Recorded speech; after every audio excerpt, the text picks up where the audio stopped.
Hey, what's up, lightboltjoe here. Today we're going to discuss the August 13th, 2021 Disney Channel original TV special, Descendants, The Royal Wedding.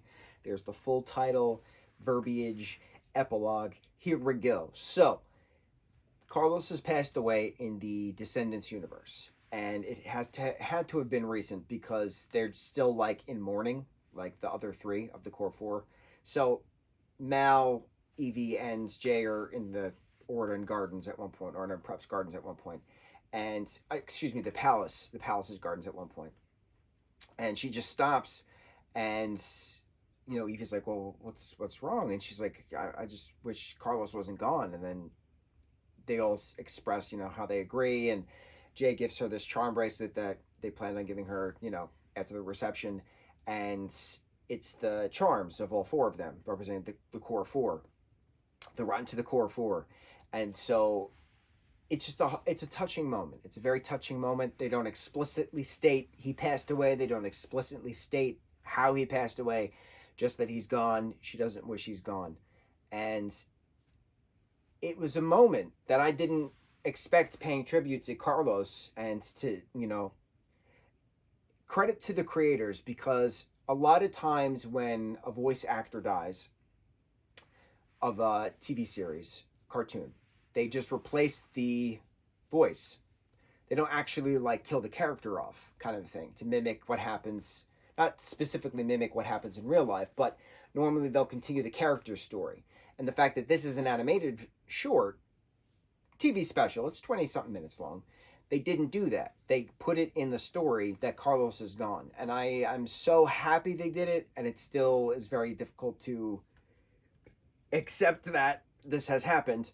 But it was a nice little tribute and memory to Carlos. It was a nice little tribute and memory to Cameron Boyce.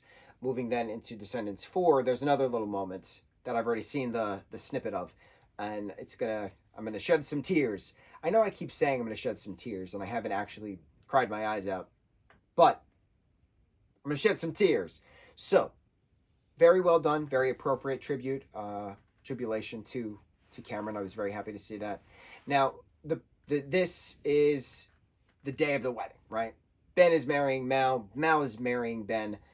Maleficent, the lizard, is escaping the palace, and Dude the dog is chasing her, and all hell breaks loose. Hades inadvertently sets the place on fire, the wedding reception hall on fire. It goes back to the aisle. So then Mal and company, Audrey is the wedding planner, Disney is the makeup designer. Like, it's a wonderful mix of people. Chad is there. It's great. So Audrey, Jay, Evie, and Mal go to the bridge to then try to, go back to the aisle to get Hades to come back for the wedding, because she loves him. He's her dad, and she wants him to be a part of the wedding reception.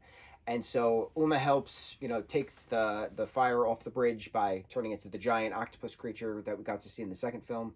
And she, douses the bridge inadvertently, dousing Audrey as well. That was funny. Going to Hades' lair after, fighting off Pain and Panic as the security guards, who are not named Pain and Panic, but you have to pay attention to the little details, then knowing that they're Pain and Panic. Hysterical. Loved it. And then having the heart-to-heart that Ben actually got to the aisle first to try to convince Hades to come back. And then Fairy Godmother, Beast, and Belle eventually poof to Hades' lair, because the barrier's down. There's no more barrier anymore, so they can do whatever they want. And Ben suggests, he's like, well, why don't we just get married here? This is everybody's that you love is here. Why don't we just do it? So they go to the woods.